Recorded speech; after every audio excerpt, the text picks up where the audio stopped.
Well, this is we have one goal in the program. We don't talk about it a whole lot because we, focused mainly on objectives. But when we came here, we said our one goal is to play for championships. And for the first time, we really truly have an opportunity to play for a championship. And that's what we're excited about.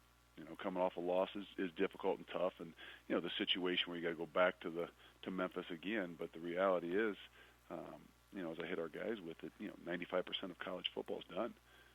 They're done until the bowl season, and there's a lot of people who trade places with you to have an opportunity to play in the championship game and to go out and compete again.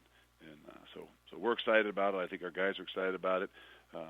It's a little bit different just with the playing a Friday game, and now you got an extra day and a half of some sorts to prepare. But nonetheless, this is the first time. This is a little bit uncharted grounds for me and for us, for our program, and we're really excited.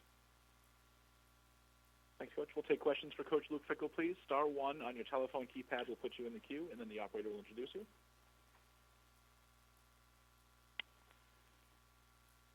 We'll go to Dan Tortora at wakeupcalldt.com.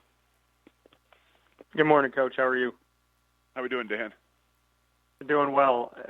When you came into Cincinnati, just what you can say about, your thoughts about what you felt you could do with this program to where it actually is, 21 wins to 4 losses in the last 2 seasons after starting 4-8 and trying to turn something around. Just what you had as a vision and now knowing that you have 21 wins and obviously fighting for more at this point.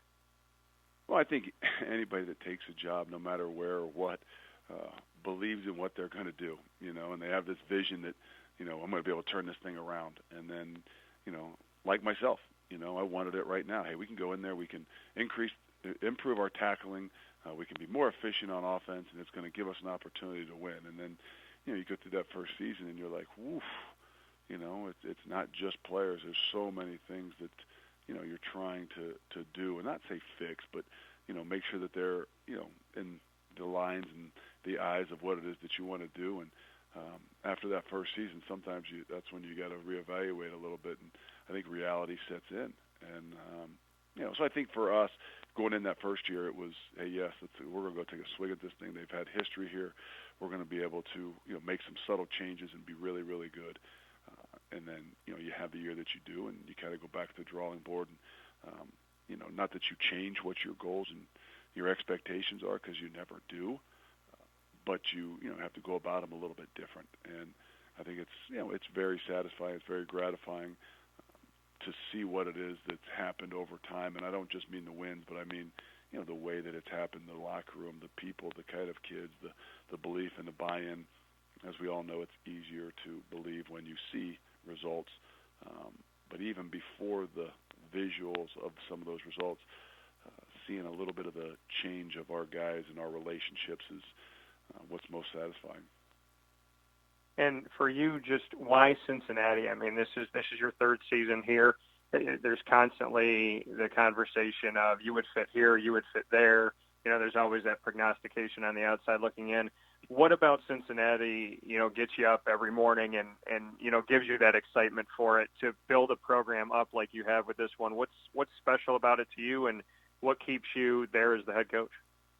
Well, I think first and foremost, when you're about relationships and develop relationships with the people in your program, and not just the players, the coaches, but in particular the players in your program, when you do it the way that I've been brought up and seen it done, I think it makes it very difficult to just, find the next best thing, so to speak. So I think that, it's a little bit of the makeup of who I am and what I've, been around. I knew when I came here that this was a place, at least I believed that this was a place that you could stay for a long time and not just have success, but enjoy what it is you're doing. And then for me, my family is the most important thing, and there's no better place that I've been. I'm in Columbus, Ohio for a long time, but I don't know that there's a better place for my family to continue to grow and do the things that they love to do. So there's so many wins in a line, not just with the university, but with the community and the city, that make it not just a great place for anybody, but even a better place for me. Well, thank you, Coach, and good luck with the game coming up. Appreciate it. Thanks. Moving next to Chris Benini at The Athletic. Hey, Luke, how does playing consecutive weeks kind of affect your preparation? Is there less, basics you have to do, and you can focus more on what happened in the last matchup? To be honest with you, I don't know. Never really had it. I've made some calls to some buddies and things like that, but I think it's a unique situation. It doesn't happen that often. It doesn't happen that often in college football for sure. But I think you just got to have a philosophy of what it is that you want to be able to do, and and in some ways, no matter what game or what week it is, you can't overdo things. Even though you just played them last week, you might know a little bit more. You can't overdo it. So you got to find a good balance to whatever it is that you're going to do, however it is that you're going to attack, or however it is that you're going to defend them, and you got to believe in what it is you're doing. We all know there's got to be some adjustments here and there, but you also got to be careful with not doing too much based on what it is that maybe you believe you know. And what are some things coming out of that last game that you feel you guys have to do better? We're going to change the way we tackle. No, we're not. We're going to do a better job of it is what we got to be able to do. Very good athletes on the other side of the ball. I think so defensively we got to, do a better job at leveraging the football, and big plays that hurt us with a lot of missed tackles. So, I think it's simple in some of those ways to say, okay, these are the things, this is something we got to do better when it comes, to the fundamentals of things. But I don't know that there's any one thing in particular. Defensively, you got to eliminate big plays. Offensively, you still got to find a way to generate big plays, from the opening kickoff to the end of the game. Yeah, appreciate the time, Luke. Thanks. Take one more for Coach Fickell, please. And that will be from Jason Stamm at Rivals.com. Hey, Coach, I just want to ask you about Ritter. As far as looking ahead to this week, is that a decision that you make right before the game, or is that something that you make just at some point this week? Or I guess just how do you go about deciding who's going to be your starter going into Saturday? Well, Desmond Ritter's our quarterback, and I think that for what he's done here in the over the last 2 years, that there's no doubt who our quarterback is. We were smart with him last week. We held him out last week. He said he was ready to go and able to go. Just didn't feel like maybe he had the pop he needed, and we're trying to be smart with him, not overlooking, that last week and then looking forward to the following week.